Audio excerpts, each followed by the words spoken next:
Buenos dias, happy people.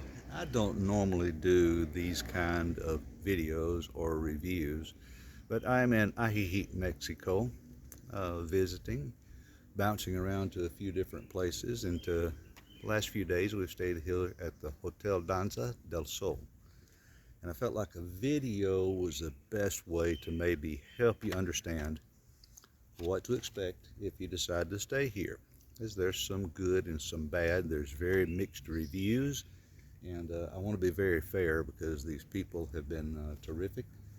In a lot of ways, it's in a great location, and in a lot of ways, not so much. I'll take a walk inside in a minute, but first of all, let me show you that straight down this street, about just over a mile, I think it is, 1.1 mile, will carry you right to the Ajijic Central, the square there. It's not a very long walk if you are in reasonable health. If you are not in good health or you're very much older, which a lot of us are that come down here in our 60s and 70s and 80s, that 1 mile walk turns into more like a 2 mile walk because these cobblestone streets, even if you are healthy and younger, you have to watch your step in it. And as you get down past what you can see here, it's on the hillside. The Ajijic is basically a slope from the mountains, the montañas, all the way down to the lake.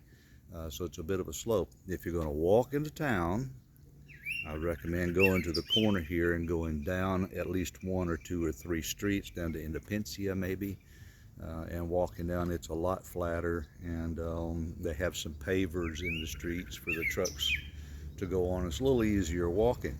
The area is, this is in more of West Ajijic. It's the west end of Ajijic, and it becomes a little more rural just a little bit down the road here till you get into the community of San Juan Cosala. But there's a lot of activity here that is not on the square. There are another couple of, or at least one hotel there, and there's several restaurants on this side street here. You tell I've been to Farmacia this morning. Several very good restaurants, the Casa Linda. Then there's a bed and breakfast there. When you go up to the Carretera, the main highway, there is several good restaurants. On the corner there is a Blue Rose Bistro. It was an excellent place to eat, moderately priced. A few blocks back down this way is Ives, and there are several other locals out in front of their houses making some terrific looking tacos. If you turn left and go down, there is a reasonably large marketplace, the Supo La Huerta, I believe it was called, that has all the goods that you need. Coffee, what you need to bring, it's not furnished by the hotel. Ice, just all of the grocery store staples, fresh fruits, fresh meat, very moderately priced too. There's also a couple of the local tiendas here. So there's a lot to do here. 5 or 6. The smokehouse is a little further down. The Tuesday organic farmers market is just another block or 2 past the end of this street. So there is a lot of activity here, just not a lot of the shopping that you're expecting probably in more of the downtown Ajijic. And let me say that this is architecturally a fabulous place. It's the largest of the hotels that we have stayed at, and probably the largest that we've seen. And it is really a beautiful place. The hotel entrance a little different than if you're from north of the border than what we're used to. It's very open. I'm not going to spend a lot of time on the grounds because the grounds are well maintained and they are absolutely beautiful. I'm trying to figure out what this is. I don't know yet, but a lot of hibiscus, plumeria, royal poinciana. It is well maintained. A lot of tropical plants. There's a blooming crown of thorns right down there, and of course elephant ears over here. There's several fruit trees on the property, a lot of citrus, some avocados.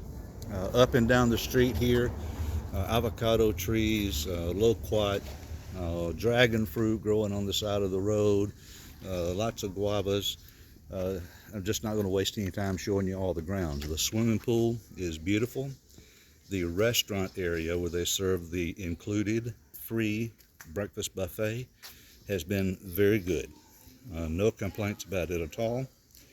And as you step down, I don't think their handicap is the same standards as our HDA in north of the border, but it works. The front staff here in wait area, these folks have been excellent. The staff has been very accommodating. English speaking, at least in the daytime, and at night some were a little more limited in their English, if that is important to you, but it's easy to communicate with them. They use Google Translate, and I do too, and that's one of the world's best apps. And you can see as you walk through here that it is truly a magnificent place. Everything you would see in Hawaii is growing right here. Again, these grounds, but this, everything you see growing in Hawaii is here. And like I said, structurally, I don't know how old this place is, but it is pretty old. But the common areas are gorgeous. And that's what makes this a difficult review. All of these rooms are suites, and I couldn't figure that out, and I just met a local guy on the corner on my walk that told me this was originally not a hotel, it was a condo, and that explains it, because the rooms are massive, and they're all pretty well the same. They may be laid out just a little bit differently, but they all are the same. Some may have twin beds in it versus a king and that kind of thing, but basically they're the same. We're checking out today, so you're going to see a messy room, and mi esposa getting things together to check out. But when you enter the room, and on the website, when you look at the pictures, this was confusing to me. I couldn't figure it out, because you'll always see this beautiful fireplace here, and very spacious accommodations, a nice family setting area for dinner, a massive kitchen. That's the largest I have seen at any place in Mexico, and since this was a condo, it makes sense. More of a full-size refrigerator, large commercial-looking stove, plenty of room here. Architecturally, it is absolutely gorgeous. And then you step down into the master bedroom. This one has a king-size bed. It was a little fine for me, not for my wife, but that's kind of up to your personal preference. Lots of closet space to store your things in, and then a pretty typical bathroom. And just panning around here, you're going to think this is gorgeous, and it is.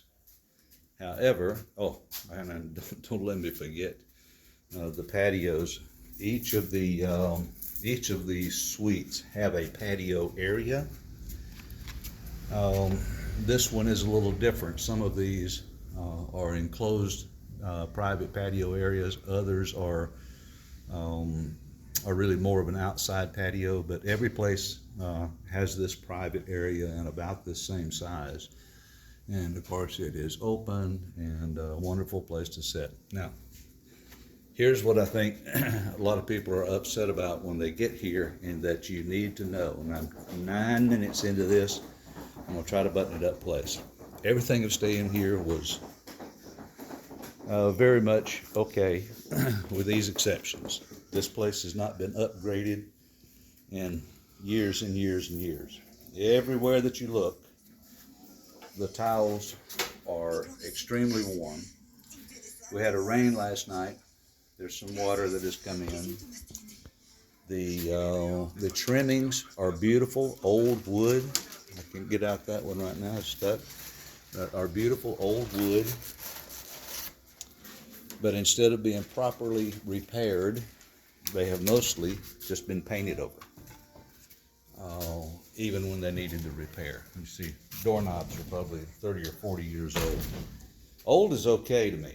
You know, you can see here that rain that come in there. Look here where it looks like some termite damage maybe. You shut these doors, it's just you know, sloppily maintained, ill painted. These floors, as they are, if they didn't do anything but replace the floors, it would be a huge upgrade. But it makes them look filthy. And the first thing I thought when I got here was, I'm not staying. And I immediately started making some accommodations for elsewhere. We'd end up staying a few nights. But everywhere you look, it is just like this. And in some cases, it even looks a little bit moldy. These were probably beautifully wood finished countertops at one time. But wood is not a good countertop. This is what you can expect to see. Again, probably 40 or 50-year-old fixtures, and just doesn't look wood. As far as the accessories you get, they're minimal. Frying pan was there, you know, just the standard few other things. The coffee pot, it is nice to have a full-size refrigerator, and a stove. Stove didn't work. Maybe I wasn't smart enough to figure that out, but it didn't work. But what you can see here is these types of walls, which I love, the rough stucco. They're easy to maintain, and that is something that didn't happen here, because when some maintenance needed to be done, it was sloppily done. In the bathroom, a big shower, step in, it's dated. Dated is not always a bad thing. Yeah, that shower gives you a shower about like what you would expect, but very spacious and roomy. But here you go. The appearance of mold, I would think that it is. A lot more on this side of it. The paint work, let's see when this was done. Either the supervisor or the foreman or the maintenance man just did a poor job. These are beautiful old solid wood trimmings and features. But again, back to the floor. Everywhere you go. And it gives it the appearance of just being filthy. Believe it or not, it's not. I walk around barefooted most of the time, and the floor was, you know, reasonably clean. But again, just the attention to detail is very much lacking. If that doesn't bother you, you'll be happy here. If it does bother you, you're going to think you're staying in a 50-year-old Motel 6. And here's another thing, that there is no peephole in the door. Again, solid wood, but you really don't need a peephole. See, here's some more attention to detail. Let me shut that door. You can see right out of it. There is no air conditioning, but you can vent this place through these vent windows, open up the patio doors. There's a fan in the bedroom, and you know, it cools off very nicely. It is enough to do. But I got to mention one more thing to you here. This entire bedroom, see, nightstands, no lights on them. There's only one electrical outlet in here. The Wi-Fi has been acceptable for social media, not for streaming. The TV is a flat screen, and you can hook up your devices for streaming. I could never get it to connect. So it's been when it was looking at the indicator says that it was very poor reception, and I just couldn't get it to work. And there's no English, if that's important to you. Stations on there. So Boveda ceilings all the way through. So on the surface, this is a beautiful place. If you're particular to details, you're not going to be happy. The real rewarding part of this is, of course, the price. And that's very tempting, because I think this week, and you'll need to look at their website at the time you plan on traveling here, we're here in July of 2023, and midweek it was about 150 US, excuse me, 110 or 115 US dollars. So very affordable.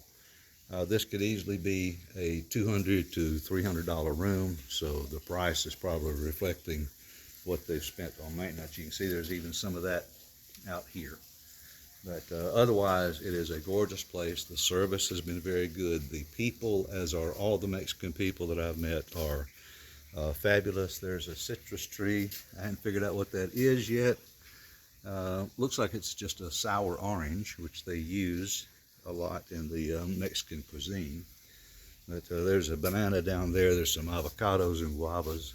But truly, a tale of two cities. It is a magnificent property on the outside, magnificent spacious rooms on the inside, wonderful people that are attending here, very poorly maintained rooms.